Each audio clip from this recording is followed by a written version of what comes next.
Daddy പോയിട്ട് വരാം. മോളെ രാത്രിയിൽ എങ്ങോട്ടാ? ഡാഡി എനിക്കൊരു ആഡിന്റെ വർക്കുണ്ട്. നീ തനിച്ചു പോവോ? അല്ല ഡാഡി, എസിയുടെ ഭാര്യ ലിസിയാന്റെ ഉണ്ട്. By daddy. സാർ അത് വേണോ? ഒന്നുമില്ല, അമ്മയില്ലാത്ത കുട്ടിയല്ലേ. ഇല്ലടോ, കുഴപ്പമില്ല, അവൾ എന്റെ മോളാ. Okay sir. എടോ, ഞാൻ ഈ കസേരയിൽ ഇരുന്നിട്ട് 4 വർഷമായി. അന്ന് മുതൽ കേൾക്കാൻ തുടങ്ങിയ ഒരു പേര്, എന്റെ മാറാത്ത തലവേദന.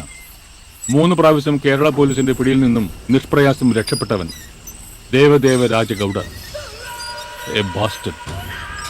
എടോ, അവൻ കേരളത്തിൽ മാത്രമല്ല, ഇന്ത്യക്കകത്തും പുറത്തുമുള്ള ഡ്രഗ്സിന്റെ ഹോൾസെയിൽ ഡീലറാ. ഇതുവരെ ഡിപ്പാർട്ട്മെന്റിൽ ആരും നേരിൽ കണ്ടിട്ടില്ല. എല്ലായിടങ്ങളിലും ഏജൻസി ഉണ്ട്. കേരള പോലീസിന് കഴിയാഞ്ഞിട്ട് ഡൽഹി പോലീസിന് ഹാൻഡ് ഓവർ ചെയ്തതാ.